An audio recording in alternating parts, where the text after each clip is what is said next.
Hello guys, എല്ലാവർക്കും നമ്മുടെ പുതിയൊരു വീഡിയോയിലേക്ക് വീണ്ടും സ്വാഗതം.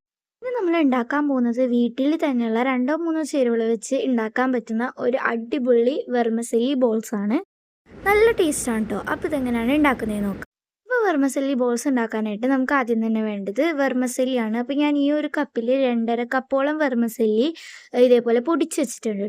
റോസ്റ്റഡ് ആയിട്ടുള്ള വെർമിസെല്ലി എടുക്കുകയാണെങ്കിൽ കുഴപ്പമില്ല. പക്ഷേ റോസ്റ്റഡ് അല്ലാത്തത് എടുക്കുകയാണെങ്കിൽ ജസ്റ്റ് ഒന്ന് റോസ്റ്റ് ചെയ്തെടുക്കണം. അപ്പോൾ എൻ്റെത് റോസ്റ്റഡ് അല്ലായിരുന്നു. അപ്പോൾ ഞാൻ എന്തായാലും ഒന്ന് റോസ്റ്റ് ചെയ്തെടുത്തിട്ടുണ്ട്. ഞാനതൊന്ന് തണുക്കാനായിട്ട് മാറ്റി വെച്ചിട്ടുണ്ടായിരുന്നു. തണുത്ത് കഴിയുമ്പോൾ നമുക്ക് അതിലേക്ക് മധുരത്തിന് ആവശ്യമായിട്ടുള്ള പഞ്ചസാര ചേർത്ത് കൊടുക്കണം.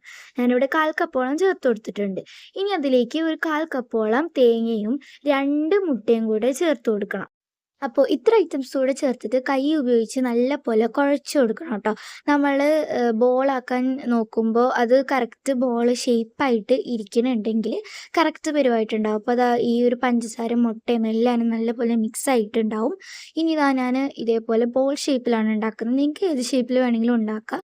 അപ്പോൾ എന്തായാലും നമുക്ക് ഇതേപോലെ എല്ലാവരും ബോളാക്കിയിട്ട് എടുക്കാം കേട്ടോ.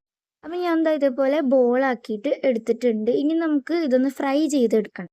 ഫ്രൈ ചെയ്യാനായിട്ട് ഇതേപോലെ ഒരു പാത്രം അടുപ്പത്ത് വെച്ചിട്ടുണ്ട്. ആ പാത്രം ഒന്ന് ചൂടാകുമ്പോൾ അതിലേക്ക് വെളിച്ചെണ്ണ ഒഴിച്ചിട്ട് നമ്മുടെ ഈ ഇത് ചെയ്യണ ബോൾസ് എല്ലാം അതിലേക്ക് ഓരോന്നായിട്ട് ഇട്ട് കൊടുക്കുക.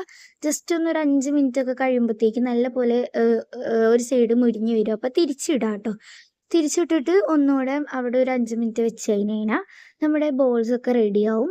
അപ്പോൾ ഇതാണ് നമ്മുടെ വെർമിസെല്ലി ബോൾസ്. ഭയങ്കര സിമ്പിളാണ്. എല്ലാവരും ഉണ്ടാക്കി നോക്കിയിട്ട് അഭിപ്രായം പറയണം. അപ്പോൾ എന്തായാലും അടുത്തൊരു വീഡിയോ ആയിട്ട് കാണുന്നത് വരെയും ഓക്കെ, താങ്ക്സ് ഫോർ വാച്ചിങ്.